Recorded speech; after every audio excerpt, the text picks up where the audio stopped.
Hello and welcome to another Something to Think About. Over the course of the last several weeks and even months now, we have paused with some of these conversations, and we've had an opportunity to just pause and think about some things in our history, about things on the mission field, about things in our families, about things in God's Word. And today we're going to pause for something to think about with Dr. Horton. Dr. Horton, of course, and his wife are the founders of Pensacola Christian College, Pensacola Christian Academy, of the Rejoice program, of a radio network, of Abeka Homeschool, Abeka Video, and the list could go on and on. So a few months ago, I asked Dr. Horton if he'd be willing to sit down and have a conversation. And then COVID kind of jumped in and interrupted some things, and so recently we revisited the idea, and he agreed. So Dr. Horton, thank you so very much for joining us at Campus Church for Something to Think About. So I just have some questions that actually several of us have been thinking about, some things that we would love to hear about from you. So let's start out quite a while ago, and let's go to where you were born and raised, and what was it like as a boy for you growing up? Where were you born, first of all? I was born in Eugene, Oregon. Yeah. In 1928. Yeah. And my parents lived on a dairy farm, moved to a dairy farm in when I was in the 7th grade. Yeah. So through 7th grade through 12th grade, I milked 3 cows night and morning, each day. Dr. Horton, I know you were a dairy farmer because you still have one of the hardest handshakes I have ever had in my life. You have milked this hand on a few occasions. I'm aware of my problem with that. So you're born on a dairy farm. Yeah. You milk cows quite a bit. Yeah. And then how many brothers and sisters? 5 brothers. Yeah. And a twin sister. Oh, wow. So big family. Yeah, big family. Yeah. And kind of out all by yourself. Yes, we were about 1.5 miles from a nearest neighbor. Yeah. So we never had social contact really with neighbors. Yeah. We were our own big family. Yeah. Okay, now, and then you went off to college. Went off to college when my folks moved after I graduated in high school. I was 18. They moved to a little town. Yeah. That had a college, and it was supposed to be a Christian college, but it wasn't much of one. Yeah. And I thought, well, what am I going to do? Yeah. So I thought, well, I'll go to college. And so I took the freshman year of class. A lot of college students are going to watch this. So what were you like as a college student? Did you get involved in sports? What were you like as a college student? No, when I was 18, Dad said, you're on your own. Yeah. So I It's said, wake okay. up. Yeah. I saluted and said, okay, Yeah. let's go. Wow. So I had to earn my way completely. Wow. So I had a chance. I was invited to play basketball at the University of Oregon. Wow. But I went to see the coach and all, but I couldn't do it because I had to work to keep myself in college. Yeah. And so I did that my freshman year of college. I know you enjoyed basketball. I did. I Yeah. thoroughly enjoyed that. I remember I was a college student, Yeah. and I was in the field house one time, and you were out playing basketball with a group of faculty and staff guys. Yeah. And I watched you shoot from way behind the three-point line, and you drained it. Yeah. I mean, you just nailed it. But I will tell you, now, the faculty guys weren't guarding you too closely. They didn't want to foul the president, so they gave you some space. So you loved sports, went off to college. You met your wife in college? Yes. Okay, and you were married in college or after college? No, our last year we got married in 1950. Yeah. And finished her senior year. Her stepfather was transferred in the Army to Europe, and I knew somebody needed to look after Becca, Yeah. so I volunteered. Smart man. And I said, Lord, if you'll help me find somebody to loan me $1,000, I believe I can work my way through and pay for both of us. And the Lord gave me that person. So what happened? You graduated from college. What were the next steps before Pensacola? Went to a mission school in the mountains of Kentucky. Okay. And taught in a mission high school. Far enough back they had to bring the mail in by muleback over the mountains. Wow. And we had started out a good year, but the principal didn't want to have any discipline at all, and we had probably 10 years of experience all bottled up in one. And we learned what not to do. Yeah. Which helped us. That's part of it, isn't it? It helped us tremendously down the road in the ministry we were to be involved in later on. Yeah. So you were there for a year. Yeah. And then right to Pensacola? Yeah. I saw an article in a religious paper that somebody in Pensacola was wanting to find a principal to start a Christian school. And that was my desire, was to be a Christian school principal. So we packed everything in our little 35 Plymouth and headed south and met with this group, and it was 2 years before we were able to get a school started. What did you do in the meantime? We had Bible clubs, showed Christian films in the summertime to 4 or 5 recreation centers. Wow. And as during that time, we got the idea of taking some children to camp. Becca went to camp north of town, and a lady invited her to go with her, and she noticed the children at the camp were bored. They didn't have any activity for them at all.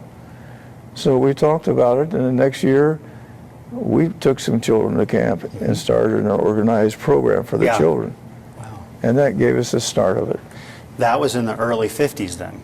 Early 50, 53, I think. Was that what was called then Mount Calvary? Yes, it was an old Mount Calvary campgrounds. Yeah. They had 2 weeks a year, and they had old-time facilities. Yeah.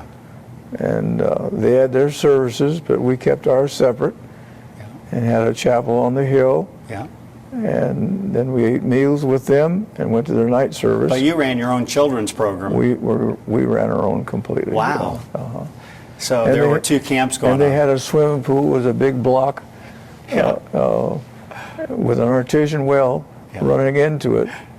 And no filter, just fresh water all the time. No filter. Yeah. And see, at that time, I'd never seen a private pool at all. Yeah. And the health department found us Yeah. and said, you can't have a pool anymore until you get some filtering work done and all. Yeah. And so the group there, they said, if you build a pool and let us come for 2 weeks, we'll give you the whole camp. Wow. So we got a pool built and gave them 2 weeks for 4 or 5 years, and then that group faded out. Yeah. And the Lord gave us the start of our own campground. And then you renamed it Camp of the Pines. Camp of the Pines. Wow. Yeah.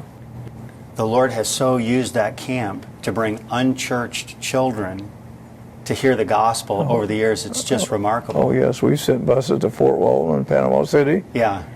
and we've had over 30,000 children attend camp in all these years. It's just stunning. Yeah. Well, That's 8 through 12-year age. yeah. Yeah.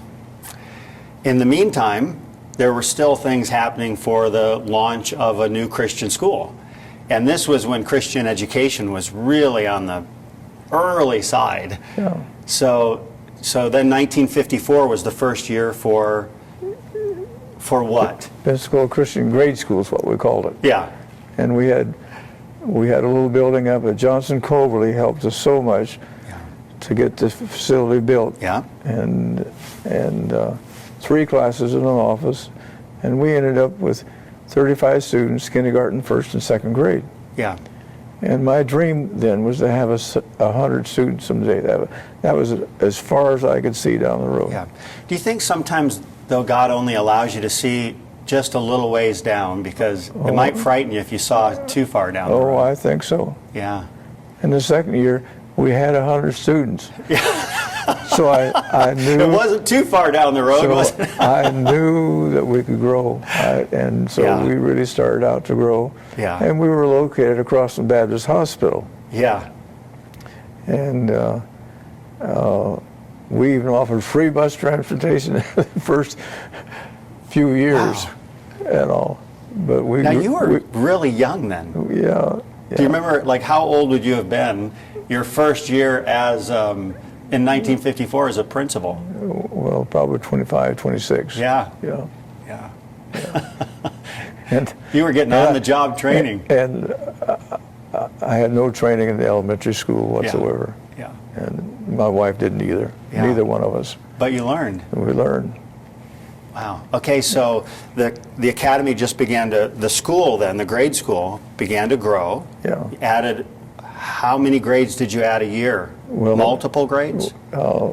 Usually a grade a year. Yeah. And we took the students with us as we went. Yeah. And so we didn't have to learn a whole bunch of grades. Yeah. We just went a grade at a time. How long were you over at that property? Well, it was in '65 when we outgrew that area. We had 800 students there. Wow. And built a facility all without an architect, and it looked like it. And we knew, hey, we need to get away from that place. There's no Yeah. more room. So how did you find, because basically we're over here at property Yeah. that you must have somehow secured. Well, we got the property where the elementary school we went to next. It Yeah. was, and we borrowed $350,000. Yeah. And at that time, That's an incredible amount of money. At that time, Yeah. we lived in a mobile home, and the bank wouldn't lend us money until we personally bought a house, Wow. because they was afraid I was going to leave anytime with a mobile home. Yeah. So I did that, and then they loaned us $350,000. We built a 25-room building for $350,000. Yeah. And Was that the old elementary building? the old, that was the one before we're in now. Yeah, the Yes. old E building. Yes, it was the first air-conditioned building in Yeah. town, for school building in town. Wow. First one. Okay, so then just help my own history. The next part of it was the St. John area where the high school went. Is that correct? You bought that facility? Then later, Brent Baptist Church went through a split. They started a Christian school about 4 years after we did. Yeah. And then they went through a split, and the church went down and down. Finally, they ended up selling that property to us. The chapel, the church building, and the school facility. Yes. Got it. Yeah. Okay. Now, not the same time. It took a while. But you got the To get school that. building first, Yes. which was quite a, I mean, and the so- location was ideal. It just across the street Yeah. from our building. Yeah. Okay. And it was in bad repair, and we had to get it fixed up enough for a school. And so, and we were growing rapidly, and I thought, well, maybe we better buy some property across the street, across the railroad track. Yeah. And so we bought, I think it was 35 acres to start with, here, college property. Yeah. And then never dreamed of a college at that time. We thought maybe we'd need it for a high school. Yeah. And lo and behold, the Lord took us a little bit different direction. Yeah. But he seems like he just led you on knowing what he was doing next, but not always showing you what he was doing next. That's right. Yeah. Okay, so I know this has been a part of the history of Pensacola Christian, and that is PCC has established a reputation academically and with textbooks. So you started to publish textbooks, but why is that, and when Well- did that start? Well, we weren't finding any good textbooks anymore. They were churning and getting more progressive in it. Yeah. And so we just desired to have some Christian textbook if possible. Yeah. And we had a man, Stone, a wealthy man in Chicago, who was a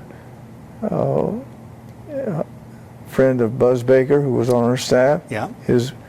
Buzz's sister was his nurse for a while. Yeah. And he came down to see the little school, stayed overnight with Buzz and Laura, and he said, you know, give me 3 projects and I'll help you with the project. Wow. He didn't want to give money. Yeah. But if you tell me what projects you want, I'll help you with it. So he invited us to go up to Chicago. So Becca and I flew up and had dinner with him. And he asked Becca to tell a Bible story for her. Yeah. And all. And I told him at that time we were interested in starting having some textbooks. And he helped with 3 different, with some math books. He printed, I think, 2nd grade through 6th grade math books. He printed 10,000 of them. Wow. And sent it to us. He printed Of America book. Yeah. And he printed little kindergarten readers that we'd made ourselves. 10,000 of everything. Well, how in the world? What are we going to do all these? So they had 2 or 3 Christian school conventions going in our country at that time. So Yeah. Becca and I get on a plane and take as many books as we could come. Yeah. And go to the convention. And we found these people, hey, boy, they were liking it. They would like to have some too, see? Yeah. So that helped give us the impetus to go totally into Wow. printing Christian textbooks. And of course, the Lord used that in ways around the world He has. that you could have never foreseen. And Yeah. And then the outgrowth from that was our Becca Video School. yeah. And I was on the coast of Oregon on vacation with Becca, and I got the idea, hey, to help these Christian schools who can't afford a teacher, Yeah. maybe we could videotape our classes and put them with our books and help these Christian schools. Well, that helped a few Christian schools, but that thing went into the homeschool market. Yeah. And I know when I retired, we had over 50,000 Yeah. homeschools learning by video Yeah. around the country and even over the world. Yeah. Stunningly amazing, see, Yeah. how the Lord took that thing and got it going. And that's aside from all the Christian schools that were using our Christian textbooks. And even with the COVID challenges today, Yeah. those have helped both homeschoolers and Christian schools in ways you could have never imagined Yeah. when the Lord first put that on your Amazing, yeah. heart. Yeah. So it's... Well, I wanted to shift gears a little bit right now. It's part of that educational story for Pensacola Christian College because the academy continued to grow, and then I think maybe you were dragging your feet, but the Lord said you're going to start a Christian college, and that's of course another whole big chapter of the story. Yeah. So, but you agreed, and maybe. Yeah. Well, that was the hardest decision about starting a Christian college. Becca and I got to praying and thinking about where our students were going to go. Yeah. Becca and I were praying about a Christian college. Yeah. And the most difficult for me in deciding to go that route was I wasn't a public speaker. How are you going to handle that? Be a president of college and not be a platform man? That was very difficult. But then I realized, hey, I don't have to do that. I got people on my staff and do all that platform work completely. I can still be president of college, make the decisions that need to be, and kind of behind the scenes, and it's worked out fine. Wow. Amazing. Do you remember how old you were when you took the step to start a Christian college? Well, I don't know exactly. We'd have to do the math, I guess. Yeah, you have to. You from were 28 to 74, so Yeah. we have to work it out. Yeah. Okay, so along with that, something near and dear to my heart, Campus Church is birthed. So how did that, because really Campus Church began in 74, the college started in the fall of 74. Yeah, Campus. So, In thinking about college, I had to think, well, regarding church, and the spiritual heart of the college would be a campus, would be a church. Where Yeah. are they going to go to church? Yeah. Are they going to different churches in town?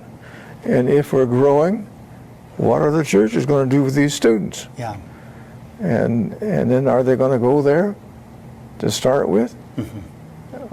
And so I think the Lord gave me a very wise decision Yeah. to have our own campus church, to be the heart of the ministry, all the way for our faculty, staff, and students. yeah. I know there's a lot of ways that things can be done, and there's not only one way. There are, we sometimes use the old expression, there's more than one ways to skin a cat. Yeah. The point is, the Lord directed you with this way, and then He also was at the same time, when you knew we need to start a church that will be a part of this ministry, He was also burdening the heart of a pastor to come and actually begin that work. So how did that happen with our first pastor, Bob Taylor? Well, while we were thinking about the idea of a church and so on, we heard about a pastor who I'd never met in Tennessee, who was a friend of Buzz Baker. Yeah, That he was interested in coming to Pensacola to start a church. So we contacted him, visited his church, and he ended up being our pastor and did a very excellent job Yeah. for many years. yeah. He is a guy I remember. He was my pastor when I was a student. Yeah.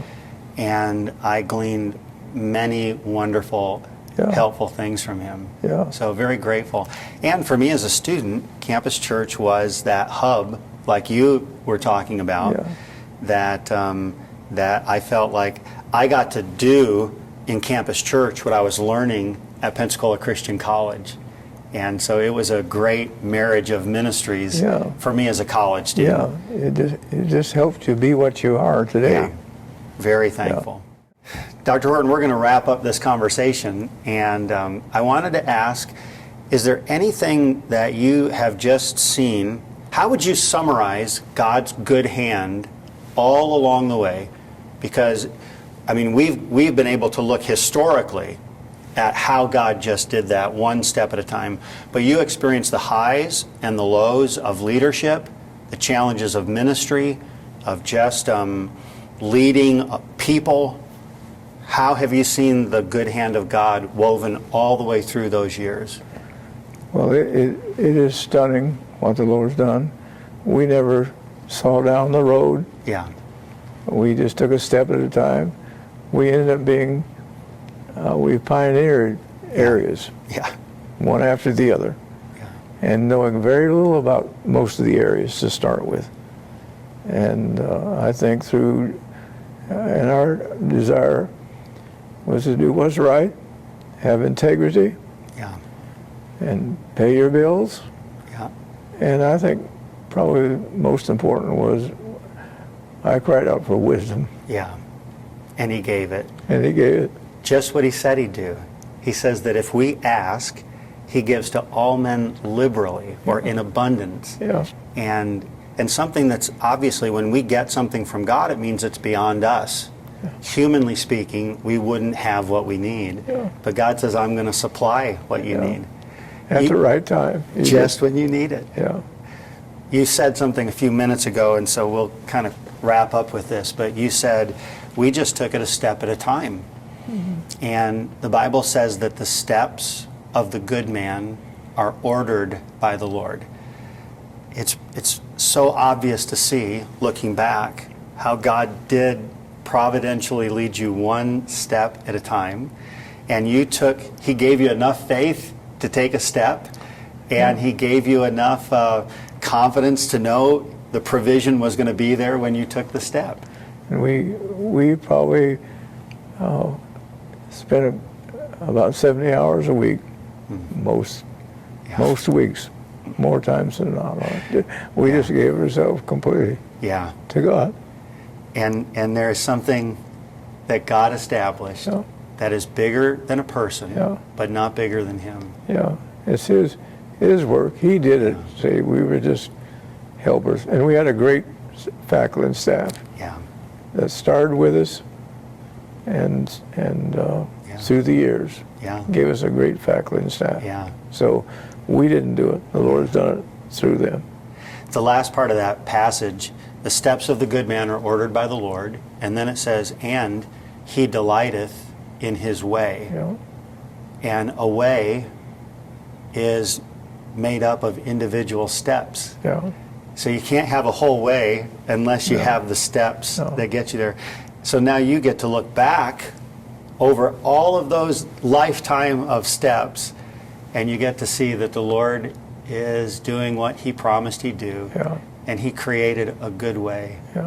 So Dr. Horton, thank you for taking the steps so that we today get to look back and see a good way, and it gives us confidence for the steps that the Lord has in front of us. Steps yet to take. That's right.